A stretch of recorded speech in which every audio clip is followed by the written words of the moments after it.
Welcome back to the 27. It's the end of the month, and with it, another AMS2 monthly development cycle is complete. On Saturday came patch 1.2.5.0, and yesterday an interesting hotfix. So we're going to go through the change logs line by line for you. It's not much. Maybe a car you like to drive is on this list, so let's take a look. Starting with Renato. 1.2.5.0 is now live, a smaller update this month since we already had a couple of complimentary updates well into October, and with most of the team now focused on the big late November, December updates. This mostly serves for some extra housekeeping to the previous release, along with some further fixes and improvements. More of this is still to come early on next week, and then it's all about the big one in November, Racing USA, baby. And more details on that in our development update to be posted next week. I can't wait. Bring it on. I love dev updates, especially if it deals with Racing USA DLCs. Okay, moving into the changelog themselves. There's two of them. I'm going to go over one here and then one in Steam. So starting off in the general, they fixed incorrect environmental values on session results screen. They also updated recent historical weather data for all other locations. Historical weather data is a huge undertaking. You know, anyone can pick any date in any of these cars. So imagine all the data and all of the considerations that they have to account for. So I expect these types of things to be constantly rolling in. With the UI and HUD, they explicitly display no when a vehicle has no factory fitted electronic aids, and beware anyone of you out there that tries to fit one. You're going to get a paddling too. They changed the replay, fast forward, rewind speed steps and added a UI indicator of current speed. I tested this. This is fantastic for any replay editor or viewer. If you want to get to a certain part of the race where something happened, it's now at times 10 speed. It's wonderful. They added an on-screen message when mandatory pit windows open. That's actually should be orange here. I should have made this one orange.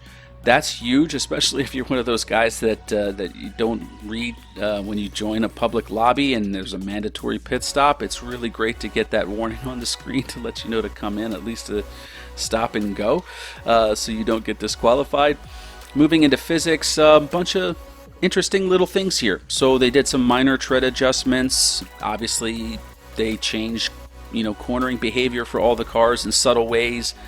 Porsche Cup F Classic Gen 1 and 2, Formula V10 Gen 1, Formula Risa, the Opala 1986, the Omega 99 stock cars.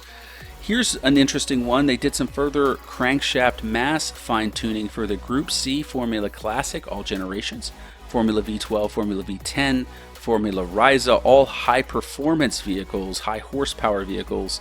And as you know, the crankshaft mass fixes were part of the recent improvements that have basically turned the page, and now I think Risa is in really good shape moving forward. They further revised slick tread sensitiveness to water to minimize chances of tires becoming unusable past a certain threshold of saturation. Mixed conditions, changing conditions, you're still on slicks and it starts to downpour.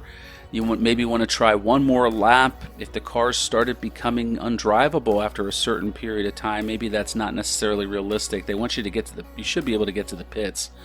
So they did some improvements there. They did some minor adjustments to diffuser center of pressure on all Formula Classics, Formula V10 Gen 1 and McLaren MP4-12. As you know, the diffuser is a dragless ground effect system of adding downforce to the rears of the cars, and when they're moving the center of pressure of that diffuser, it changes the location of the downforce itself. So if the diffuser center of pressure is farther rearward, it's going to be at the back end of the car pushing it down. If it's closer to the front, even just a subtle way, it'll increase the overall downforce of the car in a minor way. So that's good to see. I can't wait to test that. For the Group C, they did some minor adjustments to default diff coast ramps on both cars, and they fixed the Sauber C9 clutch slipping on upshifts. I recently did some testing in the Sauber C9. I found some things were going on with that car, and I didn't really want to publish anything until it was fixed, and I'm happy to see that they're touching the Group C's in a lot of ways, so I can't wait to get back in the seat on that thing. Hopefully a build will be coming soon. AI, they fixed an issue that could lead to AI lifting in straights for very tiny invisible amounts of surface water, and they adjusted AI puddle lifting logic to better account for puddle depth. Who would have known that the AI would be frustrated by, puddles on the track? I usually just plow right through them. They fixed an issue where some vehicles wouldn't receive blue flags in some specific places. Curitiba Main Straight, for example. Okay. They fixed some AI vehicles would enter hot lap behavior as soon as they left the pits in quali practice instead of entering out lap behavior. So they're putting their elbows out on their out lap. I like that fix. They made AI work harder to avoid the passing cars lane under blue flag conditions. I'm not exactly sure what that means. They made AI work harder to avoid the passing cars lane. Okay, I still have to wrap my head around that in some way, but let's move on. Increase the distance AI cars under blue flag will factor cars behind to move out of the way. Now that's a big one. If you're really closing fast on a back marker, especially in a multi-class context, getting them out of the way sooner is better. At Velocita, this one's a funny one. At Velocita, they did some AI tweaks, less apex grass trimming and sausage surfing. Please, let's make that a term of art. And as far as tracks are concerned, another fix here for Velocita. They fixed a hole in the grass, uneven terrain under some garage tents leading to cars what? I don't know. Cleaned up garage positions. If you've ever been to a track, especially where the RVs are, holes in the grass are soggy poop foot landmines, basically. At Spa 1993, they revised track cut limits at the bus stop chicane. And they removed some grasscrete at the second apex. That is one of the the trickier chicanes and how fast it kind of sneaks up on you. I know you see the brake markers coming up, and you're like, oh, I don't see the corner yet, so I'm okay. And that leads to a lot of track cutting. If they start enforcing that now, I'm in trouble. At Snetterton, they fixed a strange pit wall collision. At Brands Hatch, they also fixed a strange pit wall collision. And then this this last one, this gives us a little insight about the breadth and scope of the real weather system. They've had to fix the latitude and longitude of Nordschleife and Londrina. So that basically means they're taking into account the geolocation of these tracks in this system. Man, this is a mega system, guys. Anyway, okay, we're gonna finish up with vehicles for now and then move to Steam.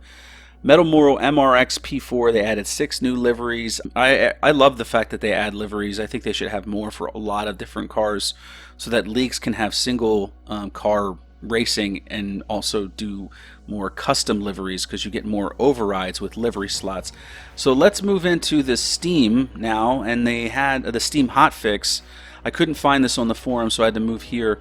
They did some further adjustments to tire treads to the DPI, the P1, the Formula V10 Gen 1, Formula Classics, and Porsche Cups. That's interesting even more. So they're really fine-tuning these tire treads there. That's encouraging.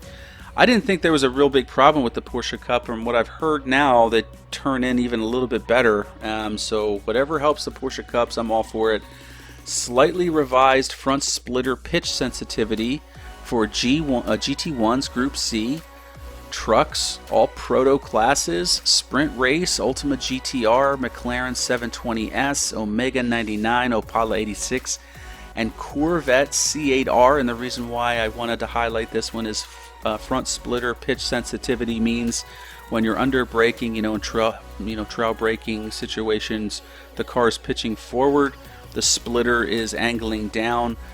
Pitch sensitivity would mean that you perhaps would be getting too much front downforce, which would make the cars extra pointy on turn in, and then on exit, if the car is squatting and the splitter comes up in the air, you're getting perhaps too much understeer coming out because the arrow is actually pushing the car up in the front. So pitch sensitivity is good for aero cars, and minor adjustments will make the cars a little bit more balanced entering and exiting the corners.